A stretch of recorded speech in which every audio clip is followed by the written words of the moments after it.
I found out my wife has been lying about being infertile and has been taking birth control in secret for 6 years. I was standing in our bathroom at 11:43 p.m. on a Thursday night, holding a blister pack of birth control pills I'd found wedged behind the loose baseboard under our sink when my wife walked in and smiled at me. Not a guilty smile, not a caught smile, just her normal, everyday smile, the one I'd been looking at for 8 years, the one I'd kissed goodnight probably 3,000 times. She looked at what I was holding, looked at my face, and said, "Oh, you found those." Like I'd discovered her secret stash of Halloween candy. My hands were shaking so badly the pills rattled in their plastic case, and I remember thinking, this is what shock feels like. Not screaming, not crying, just this complete surreal disconnect where your brain knows something catastrophic just happened, but your body hasn't caught up yet. I'd spent 6 years, 6 entire years, crying with her through negative pregnancy tests, holding her through fertility treatments that never happened because she always had some excuse, believing her when she said the doctors told her she was infertile. And here I was, holding 28 little pills that said everything I'd believed was a lie. I'd been married to Catherine for 8 years when I found them. We met in grad school. I was getting my MBA, she was finishing her master's in marketing, and we'd done everything right. Dated for 2 years, got engaged on a beach in California at sunset like something out of a movie, had a wedding with 200 guests that took a year to plan. We were those people, the couple that everyone said had it all figured out.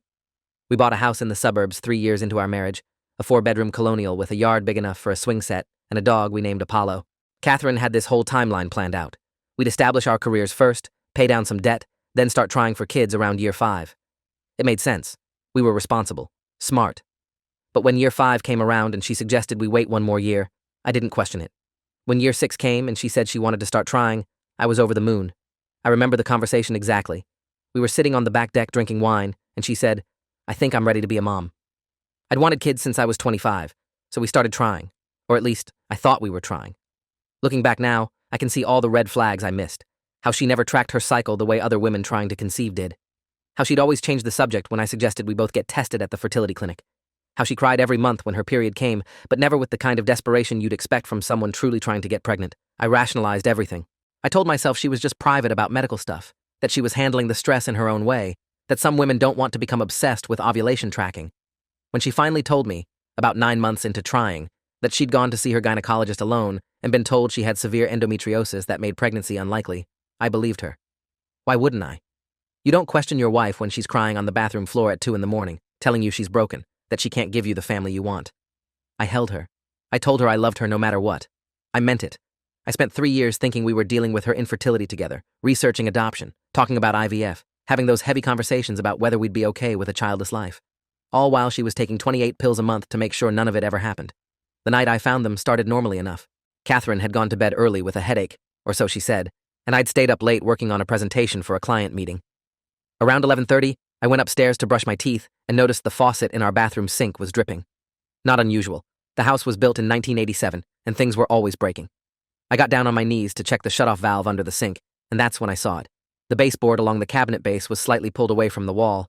Apollo had been scratching at it for weeks, and I'd been meaning to nail it back down. When I pushed it back into place, something fell out from behind it. A small fabric pouch, the kind you'd keep jewelry in. My first thought was that Catherine had hidden some surprise for me, an anniversary gift maybe, or a birthday present. We'd done that before, hidden things around the house for each other to find. I opened it, smiling.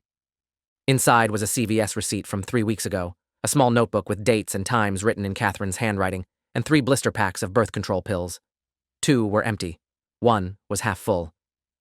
I sat there on our bathroom floor for probably 5 minutes, just staring at them, trying to make them make sense. The dates in the notebook went back almost 7 years. Every month, like clockwork, a date, a time, a check mark. Pill taken, pill taken, pill taken. There were probably 500 check marks, 500 deliberate decisions. 500 times Catherine had lied to me. The CVS receipt was for a prescription refill, her name, the medication, the date. I took photos of everything with my phone because some part of my brain was already thinking evidence, documentation, proof. Then I sat there holding that blister pack, listening to her breathe in our bedroom 15 feet away, and I felt something inside me break that I don't think will ever fully heal. I started scrolling through the dates more carefully, cross-referencing them with my phone calendar. The pattern became sickeningly clear. She'd been taking pills on days when we'd had what I thought were trying to conceive conversations. Days when she'd cried about negative pregnancy tests. Days when we'd been at family gatherings and my mother had asked hopefully if there was any news yet. I found an entry from March 15th, the day we'd visited my parents and announced we were officially trying for a baby. Everyone had been so excited. My dad had opened champagne. Catherine had given this beautiful speech about how ready she felt to become a mother.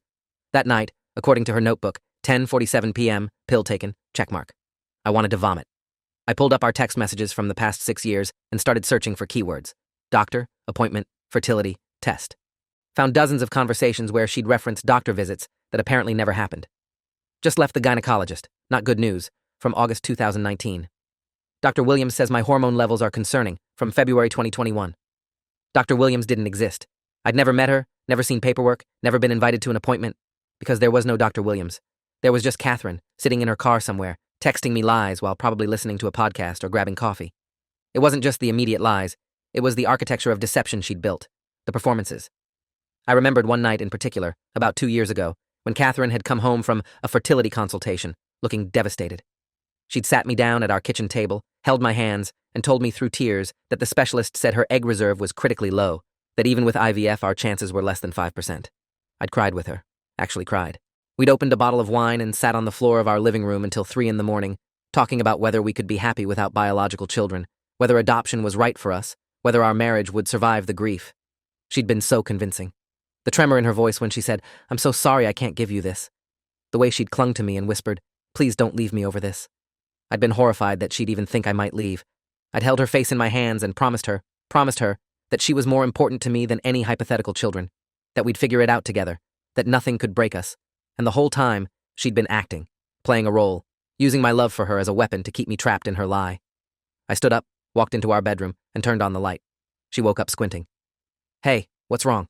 she said. I held up the pills. For maybe 10 seconds, she just looked at them. Then she sat up and said, "Oh, you found those?" Not, "I can explain." Not, "I'm sorry." Not even panic. Just this flat acknowledgement, like I'd discovered she'd been eating cookies before dinner. I think that's what made me lose it. I didn't yell, I'm not a yeller, but my voice came out this strange, tight whisper that didn't sound like me at all. "What are these, Catherine?" She pulled her knees up to her chest, wrapped her arms around them. "They're birth control pills." Her voice was calm. Too calm. "I can see that," I said. "Why do you have birth control pills hidden in our bathroom? You told me you were infertile." She looked at me then, and I swear to God, there was no shame in her face, no guilt, just this exhausted resignation. "I'm not infertile," she said. "I never was." The room tilted. I sat down hard on the edge of the bed because my legs wouldn't hold me anymore. "You've been lying to me for 6 years," I said. It wasn't a question. "Yes," she said. Just yes, not even an explanation attached to it. I looked at her, really looked at her, and realized I had no idea who this person was. "Why?" I asked. "Why would you do this?" She was quiet for a long time, long enough that I thought she might not answer. Then she said, "Because I don't want children. I never did. And I knew if I told you that, you'd leave me." I stood up, walked out of the bedroom, and spent the rest of the night in the guest room downstairs, door locked, lights off, just lying there in the dark trying to process what she'd said. I didn't sleep. Every time I closed my eyes, I saw her face, that calm, resigned expression, like she'd been waiting for this moment for years, like she'd already grieved the end of our marriage and moved on. I kept replaying conversations in my head, looking for the moment I could have known, the sign I could have seen. We'd talked about kids before we got married. I'd asked her directly if she wanted children, and she'd said yes. She'd smiled when she said it. She'd talked about names she liked, whether we'd find out the gender or wait, whether she'd go back to work or stay home. Had all of that been a lie, too? Was any of our relationship real?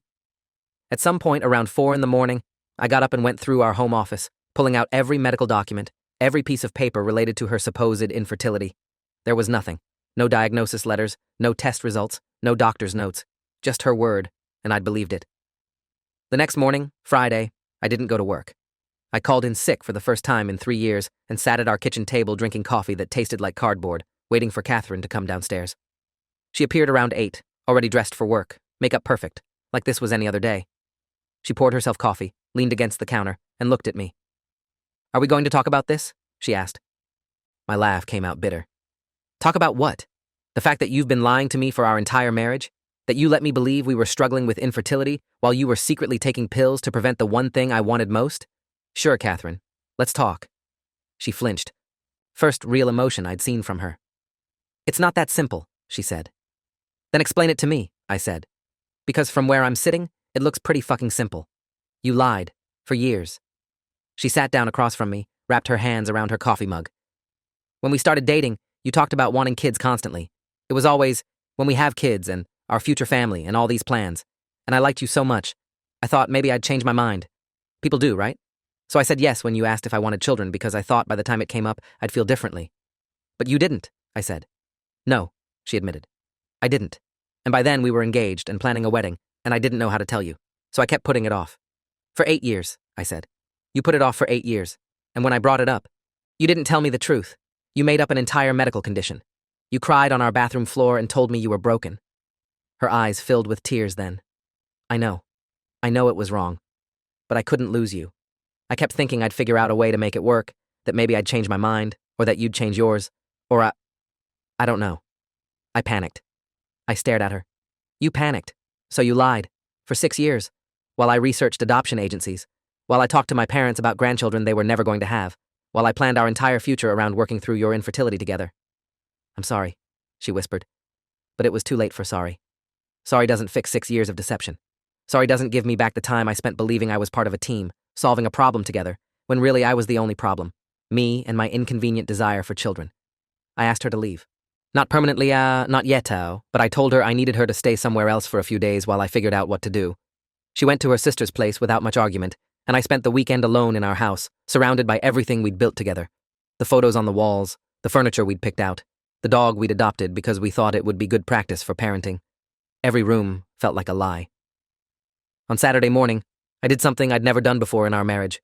I went through Catherine's things, her drawers, her closet, her desk, her laptop. I was looking for more evidence, more lies, more proof that the person I'd married was a stranger. What I found was worse than more lies. I found the absence of evidence. No journals where she'd wrestled with guilt, no drafts of confessions she'd never sent, no emails to friends expressing remorse. Instead, I found Google searches from 3 months ago. How to fake fertility problems, symptoms of endometriosis to tell husband, how long can you lie to spouse about wanting kids. She'd been researching, planning her lies, making them more convincing. I found a forum post she'd written under a pseudonym, asking other women how they'd successfully hidden not wanting children from their partners. The responses were chilling, women advising her to cry at specific times, to make up doctor appointments, to blame stress and diet, to suggest expensive treatments she could then claim didn't work. Catherine had taken notes. On Monday morning, I called my buddy Trevor, who'd gone through a brutal divorce 2 years ago, and asked for his lawyer's contact information. Trevor didn't ask questions, just sent me a text with a name. Diana Schultz, partner at Schultz & Goldman, specialized in family law, 23 years of experience. I called her office at 9:02 a.m. and got an appointment for that afternoon. Diana Schultz was in her early 50s, sharp-eyed, with gray-streaked hair pulled back in a bun, and the kind of no-bullshit energy that made you trust her immediately. I sat in her office, dark wood furniture, law degrees on the wall, a photo of her with 2 teenage kids on her desk, and told her everything. She listened without interrupting, taking notes on a yellow legal pad, her expression neutral. When I finished, she set down her pen and looked at me. First question, what do you want?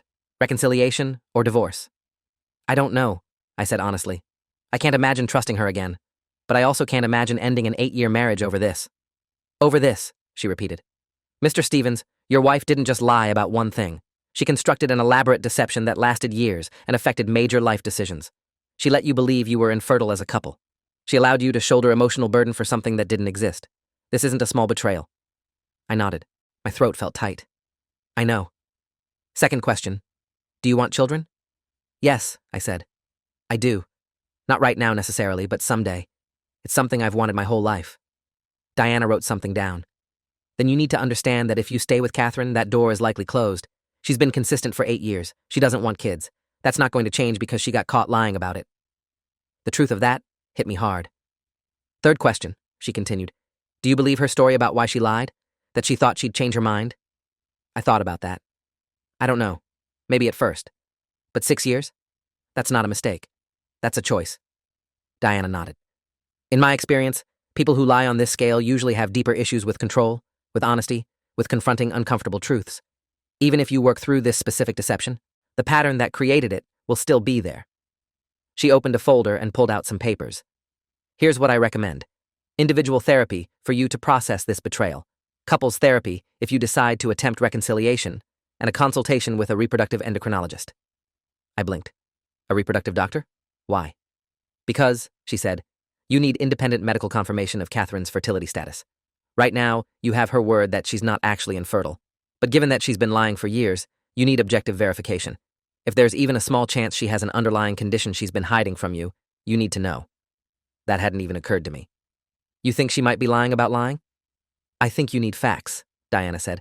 Not stories, not apologies. Facts, documentation, medical records, the truth.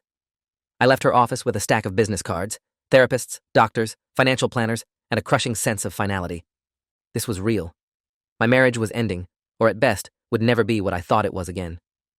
I called Catherine that night and told her we needed to have a real conversation, not the half-confession we'd had on Thursday. She agreed to meet me at the house on Monday evening. I spent the hours before she arrived rehearsing what I wanted to say, but when she walked through the door at 7 p.m., all my prepared speeches evaporated. She looked tired, small. She sat on the couch, and I sat in the chair across from her, putting physical distance between us. I saw a lawyer today, I said. Her face went pale. Already? Did you think I wouldn't? I asked. Catherine, you lied to me for 6 years, about something huge. I don't know how to get past that. I don't even know if I want to. She twisted her wedding ring around her finger, a nervous habit I'd always found endearing. Now it just made me angry. What do you want from me? She asked. Honesty, I said. Real honesty. Starting now. Why didn't you just tell me you didn't want kids? Why go through this entire charade? She took a shaky breath. Because I was afraid. I knew how much kids meant to you, and I loved you. I didn't want to lose you. So you thought lying was better? I thought, she said slowly, that maybe if I bought enough time, you'd decide kids weren't that important, or that our life together was enough, or that we'd just drift past it. The audacity of the Tao, the sheer presumption, made my hands clench into fists. You gambled our entire marriage on the hope that I'd just give up on one of my biggest life goals? I know, she whispered. I know it was selfish. I know it was wrong. But I didn't know what else to do. You could have told the truth, I said. 8 years ago, before we got married. That's what you could have done. Would you have married me if I'd said I didn't want kids? I didn't answer right away. Because honestly, probably not. Children had always been part of my future, a non-negotiable part, and she'd known that. No, I said finally. I probably wouldn't have. She nodded like she'd expected that answer. So what now? Now, I said. You're going to prove to me that you're capable of telling the truth. Starting with a trip to a doctor. My lawyer wants you to get a full fertility workup from an independent specialist, not your regular gynecologist, someone who has no connection to you or your medical history. Her eyes widened. You don't believe me that I'm not infertile? I don't believe anything you tell me anymore, I said flatly. So yes, if you want any chance of fixing this, you'll make an appointment and get tested. She agreed. Whether out of guilt or genuine desire to save our marriage, I didn't know and didn't care. 2 days later, we sat together in the waiting room of Riverside Fertility Center, the awkward silence between us louder than any conversation. Dr. Nina Kowalski was a reproductive endocrinologist with 14 years of experience, a warm smile, and the kind of direct communication style that left no room for ambiguity. She reviewed Catherine's medical history, or lack thereof, with a furrowed brow. So you've been telling your husband you're infertile due to endometriosis, but you've never actually been diagnosed? She asked Catherine. Correct, Catherine said quietly. Dr. Kowalski nodded without judgment. Let's run a full panel. Hormone levels, ovarian reserve, ultrasound, HSG to check your tubes. We'll know within 2 weeks if there are any fertility issues. I sat through that appointment like a ghost, present, but not really there, watching Catherine answer questions, undergo tests, play the part of a concerned patient when we both knew this was all theater. The results came back exactly as I'd expected. Catherine was perfectly fertile. No endometriosis, no blocked tubes, no hormonal abnormalities.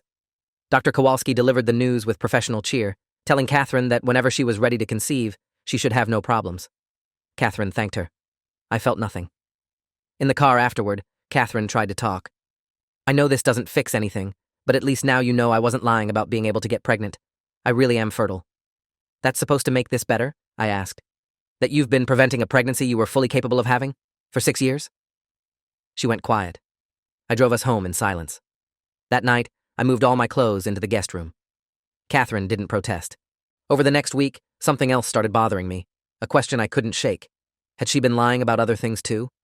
I spent an entire Saturday going through our financial records, bank statements, credit card bills, receipts. I found a pattern, monthly charges to CVS Pharmacy going back 7 years, always for the same amount, $38.50, her birth control prescription. I'd seen these charges before, hundreds of times while balancing our accounts and never questioned them. When I'd asked once what they were for, she'd said, just prescriptions, the usual stuff. I'd assumed she meant allergy medication or vitamins, the usual stuff.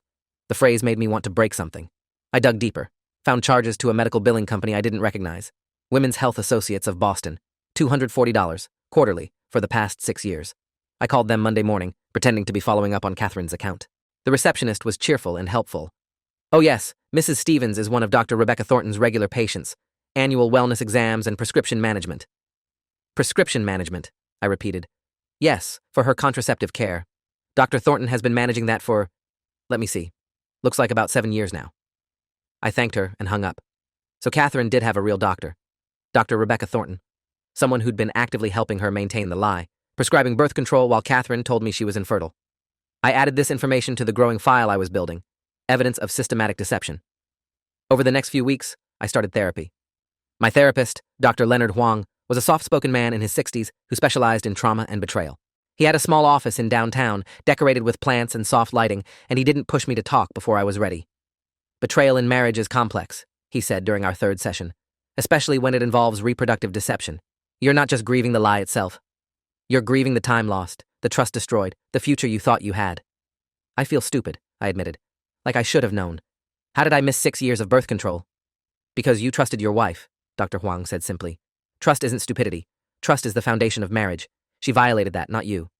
But knowing intellectually that it wasn't my fault didn't make it hurt less. I'd lie awake at night replaying every conversation, every moment I could have questioned her story. The time she canceled a fertility doctor appointment because she wasn't ready. The time I suggested we both get tested and she'd cried and said she needed to try naturally first. The time I brought up IVF and she'd shut down completely, saying she wasn't ready to think about that yet.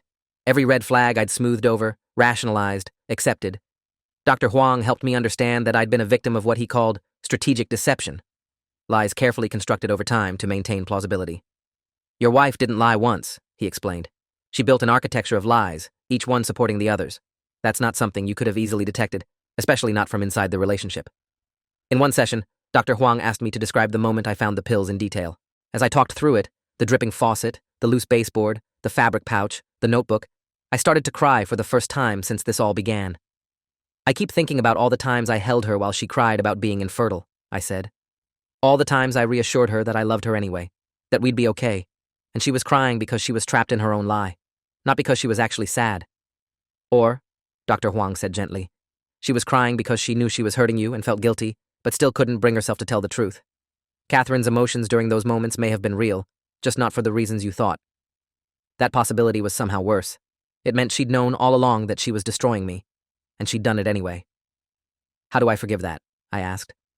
"Do you want to?" Dr. Huang countered. I sat with that question for a long time. Did I want to forgive Catherine? Did I want to rebuild our marriage, knowing what she'd done?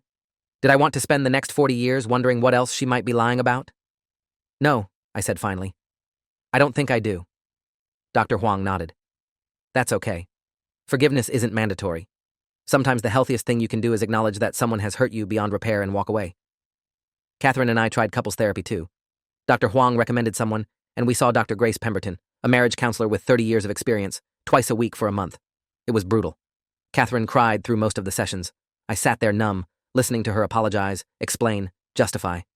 "Doctor," Pemberton didn't sugarcoat things. "Catherine, what you did constitutes reproductive coercion," she said bluntly during one session. "You deliberately prevented your husband from making informed decisions about his reproductive future." Catherine's face crumpled. I know it's unforgivable." "It's not about forgiveness yet," Dr. Pemberton said. "It's about accountability. Can you acknowledge the full scope of harm you caused?" In one particularly difficult session, Dr. Pemberton asked Catherine to list every specific lie she'd told me over the past 6 years. The exercise took 40 minutes. Catherine, tears streaming down her face, recounted them all. The fake doctor visits, the manufactured test results, the staged emotional breakdowns, the excuses for why we couldn't afford IVF when I'd suggested it, the times she'd blamed stress or diet for her fertility issues, the lies to our families about upcoming appointments, the performances at holidays when relatives asked about our plans. By the end of it, I'd stopped listening to the words and was just watching her face, the face I'd woken up next to for 8 years, and wondering how I'd ever trusted it. "Daniel," Dr. Pemberton said gently, "how does hearing all this make you feel?" I couldn't speak for a minute. Then, like I never knew her. Like I married a stranger who was really good at pretending to be someone else. Catherine let out a sob. "I am the person you married. I made terrible choices. I was a coward." "You were a liar," I said flatly. "There's a difference." "Doctor," Pemberton intervened. "Catherine, I want you to understand something. What you did wasn't just lying about a preference or keeping a secret. You constructed an alternate reality and forced Daniel to live in it. You made him question medical facts, Blame himself? Shoulder emotional burden for something that didn't exist? This is psychological manipulation on a profound level. I never meant to. Catherine started. Intent doesn't matter, Dr. Pemberton interrupted. Impact does. And the impact is that Daniel can't trust his own judgment anymore. You've made him doubt his ability to read people, to trust his instincts, to know what's real. That's trauma, Catherine. That's what you've inflicted on your husband. The silence after that was deafening. In our final couples session, Dr. Pemberton asked us each to articulate what we wanted from the marriage going forward. Catherine went first. I want to rebuild trust. I want to prove to Daniel that I can be honest. I want us to work through this and come out stronger. Dr. Pemberton nodded and turned to me. Daniel, I want a divorce, I said. It was the first time I'd said it out loud, and the words felt both terrible and liberating. Catherine's face went white. But we've been working so hard. You've been working hard, I corrected. I've been sitting here realizing that even if you never lie to me again, I'll spend the rest of my life wondering if you are. And that's no way to live. And Catherine tried. She really did. She wrote me letters apologizing. She offered to sign a post-nuptial agreement giving me everything in a divorce. She went to individual therapy. She stopped wearing her wedding ring without me asking. But none of it changed the fundamental truth. I couldn't trust her. Every time she spoke, I wondered what she wasn't telling me. Every time she touched me, I felt a physical revulsion I couldn't control. And every time I looked at her, I saw those pills, heard her say, "Oh, you found those," in that flat, resigned voice. After 6 weeks of trying, I told her I wanted a divorce. We were sitting in Dr. Pemberton's office when I said it, and Catherine's face crumbled, but she didn't argue. Okay, she whispered, if that's what you need. It is, I said, and I meant it. Diana Schultz filed the papers 3 days later. Massachusetts is a no-fault divorce state, which meant we didn't have to prove wrongdoing, just irretrievable breakdown of the marriage. Given that we'd been married 8 years and had significant shared assets, the process would take at least a few months, but Diana was confident we could settle without going to trial. The divorce proceedings revealed more than I'd expected. During discovery, Diana subpoenaed Catherine's medical records from Dr. Rebecca Thornton. What we found was damning. 7 years of documented birth control prescriptions, annual renewals, consultation notes. In one note from 2021, Dr. Thornton had written, "Patient reports continued desire to prevent pregnancy. Discussed husband's belief that patient is infertile. Patient became emotional, expressed guilt, but stated she is not ready to disclose truth. Recommended therapy. Patient declined." Catherine's own doctor had known about the deception and suggested therapy, and Catherine had refused. That meant she'd had opportunities to come clean, to get help, to fix this before it destroyed our marriage. She'd chosen not to. Diana used this documentation to push for a more favorable settlement for me. "This is evidence of fraud," she explained. "Catherine fraudulently induced you into continuing a marriage under false pretenses. In Massachusetts, that can affect asset division." In the end, I got the house, most of our savings, and Catherine agreed to pay my legal fees. She didn't fight any of it. Her lawyer, a tired-looking man named Gregory Burke, who seemed like he'd rather be anywhere else, barely mounted a defense. I think Catherine had told him the truth about what she'd done, and he knew there was no winning this case. Catherine moved out officially in late November, taking Apollo with her because she'd been his primary caretaker. I kept the house. We divided our savings 50-50, split the retirement accounts, sold the furniture neither of us wanted. It was all very civil, very adult, and it destroyed me. I spent Thanksgiving alone, sitting in an empty house that still smelled like Catherine's perfume, eating takeout Chinese food and watching football. My parents called, worried. I told them Catherine and I were working through some things. I couldn't bring myself to say the word divorce yet. Couldn't explain what she'd done without shattering their image of her, of us, of the marriage they'd celebrated 8 years ago. But by early December, I couldn't keep it from them anymore. I drove to their house in Connecticut on a Sunday afternoon and told them everything. My mother cried. My father's face went through about 6 different emotions in 30 seconds. Shock, anger, confusion, then this deep, bone-tired sadness. 6 years, my mom kept saying. She let us think all those conversations about grandchildren, about how you were trying, her voice broke. We bought that house with the extra bedrooms because you said you'd need space for a nursery. That hit me hard. I'd forgotten about that. 3 years ago, when Catherine and I had been house hunting, we'd specifically looked for places with at least 4 bedrooms. My parents had helped with the down payment, explicitly saying they wanted to make sure their future grandchildren had space to visit, to grow up with memories in a real family home. They'd given us $75,000 based on a lie Catherine was actively maintaining. My father stood up, paced to the window. "Does Catherine's family know?" I shook my head. "I don't know. Maybe her sister, since Catherine's been staying with her. But I doubt her parents know the truth." "They should," my father said firmly. "They should know what their daughter did." My mother looked uncertain. "David, is that really necessary?" "Yes," he said, turning to face us. "It is, because if Daniel is going to be painted as the bad guy in this divorce, If people are going to wonder why he's leaving such a nice girl, then the truth needs to be out there. He looked at me. Unless you don't want that. I thought about it. Did I want Catherine's parents to know? Jim and Carol had always been kind to me, welcoming. They'd treated me like a son, but they'd also raised Catherine, and somewhere in that upbringing she'd learned that lying was acceptable if it got her what she wanted. They should know, I said finally. But I don't want to be the one to tell them. My father nodded. I'll handle it. 3 days later, he called Catherine's father and had what he later described as a very difficult conversation. Jim was apparently devastated. He called me that evening, his voice shaking. Daniel, I don't know what to say. Carol and I, we had no idea. None. If we'd known Catherine was doing this— I know, Jim, I said. I don't blame you. She's our daughter and we love her, he continued. But this is unconscionable. I'm so sorry. For what she did, for the years she took from you, for the grandchildren Carol and I thought we'd— His voice cracked. We're so sorry. That conversation stayed with me. Catherine hadn't just betrayed me. She'd betrayed both our families, stolen hope from people who loved her, who'd supported her, who'd believed in us.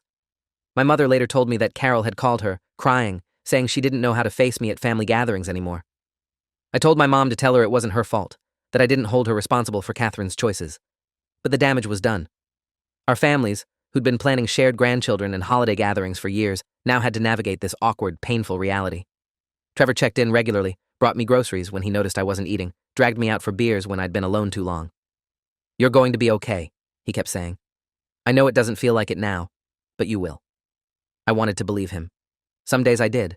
Most days I didn't. In early January, Diana called me with news. The divorce was nearly finalized, but Catherine's lawyer had reached out with an unusual request. Catherine wanted to meet with me, alone, one last time before we signed the final papers. You don't have to agree to this, Diana said. In fact, I'd advise against it. What could she possibly say at this point that would make any difference? But I was curious.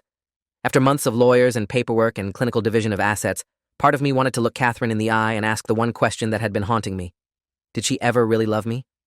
I agreed to meet her at a neutral location, a coffee shop downtown on a Monday morning. When I walked in, she was already there, sitting at a corner table with 2 cups of coffee. She'd lost weight. Her hair was shorter. She looked older than she had 3 months ago. Thanks for coming, she said as I sat down. I wasn't sure you would. I almost didn't, I admitted. Why did you want to see me? She wrapped her hands around her coffee cup, the same nervous gesture I'd seen 1,000 times. I wanted to tell you something. Something I should have said months ago, but couldn't. I waited. She took a breath.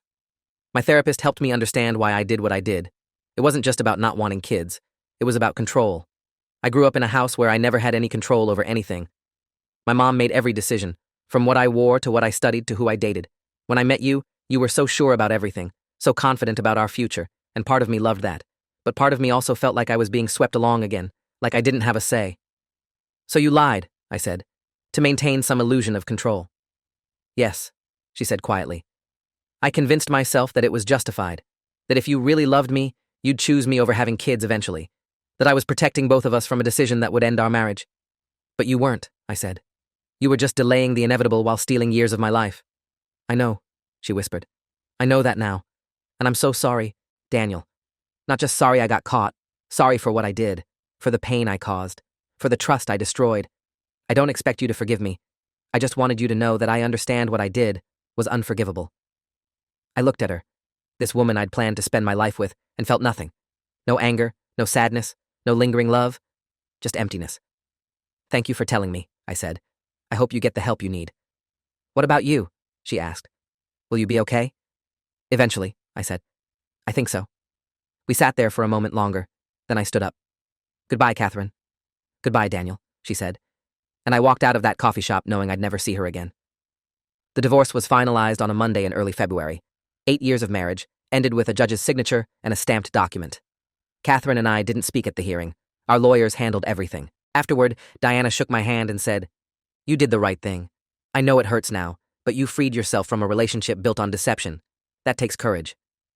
I drove home, hung my coat in the closet, and sat on my couch for probably 2 hours, just existing. Finally, I texted Trevor.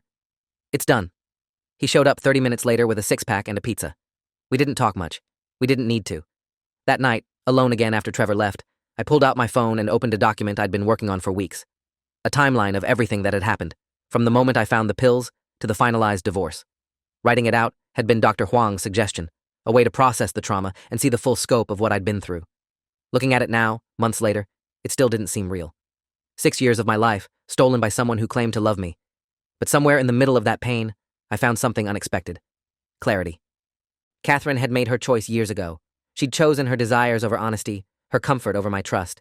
And I'd finally made my choice too, to walk away from someone who saw me as a problem to manage rather than a partner to respect. The house felt emptier than it ever had, but it also felt like mine. No more lies hiding behind baseboards, no more performances, just space to rebuild, to figure out who I was without her, to imagine a future that wasn't built on deception. 3 months later, I ran into Catherine at the grocery store. It was a Saturday morning, and I was picking up eggs and coffee, and there she was in the cereal aisle, looking exactly like she always had. She saw me, froze, then gave me this small, sad smile. "Hi, Daniel." "Hey," I said. The silence stretched awkward and painful. "How are you?" she asked finally. "Better," I said, and I meant it. I was better. Not healed, but better. She nodded. "I'm glad. I really am." She paused, bit her lip. "I'm seeing someone. A therapist, I mean. Working through a lot of things." "That's good," I said. And I meant that too.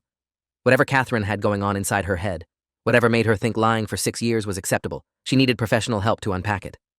"I never meant to hurt you," she said quietly. "I know you won't believe that, but it's true." I looked at her. Really looked at her for the first time since I'd found those pills, and I realized something. I didn't hate her. I was angry and hurt and betrayed, but I didn't hate her. She'd made terrible choices, but she was still human, still someone I'd loved once. "I believe you didn't want to hurt me," I said, "but you did anyway, and that's something you have to live with." She nodded, eyes shining with tears. "I know." We said goodbye, and I finished my shopping, and I drove home feeling lighter than I had in months. Because that's what closure feels like, I guess. Not dramatic, not cathartic, just this quiet acceptance that some things break and don't get fixed, and that's okay. Last week, I went on my first date since the divorce. Her name is Rachel, she's a teacher, and we met through a friend of Trevor's. We got coffee and talked for 3 hours about everything and nothing. Books, travel, the weird quirks of living in Massachusetts. I told her I was divorced, that it had been messy, and that I was still figuring things out. She told me she understood, that she'd been through her own heartbreak. When we said goodbye, she hugged me, and it felt good. Not complicated. Just good. I don't know if I'll see Rachel again, or if I'm even ready for something new. But for the first time in 8 years, I'm building a future based on truth. My truth. What I want, what I need, what I deserve. Catherine made her choices. Now, I'm making mine. The house is quiet tonight. Apollo isn't here to greet me when I walk through the door, and there's no one waiting in the kitchen asking about my day. But the silence doesn't feel heavy anymore. It feels like space. Space to heal. Space to grow. Space to become whoever I'm supposed to be next. I still think about those pills sometimes, about holding them in my shaking hands and watching my marriage end in real time. But mostly, I think about what came after. The therapy, the divorce, the slow, painful rebuilding of a life I thought I'd already built. If you're reading this, if you're going through something similar, here's what I learned. Trust your gut. Don't rationalize away red flags. And if someone lies to you about something fundamental, believe the lie, not their excuses for it. Because the truth is, people who love you don't steal years of your life for their own comfort. They don't construct elaborate deceptions to avoid difficult conversations. They don't make you doubt your own reality. Real love is honest, even when it's hard, especially when it's hard. And I deserve that. We all do. Thanks for watching till the end. Make sure to subscribe and like to not miss the next story.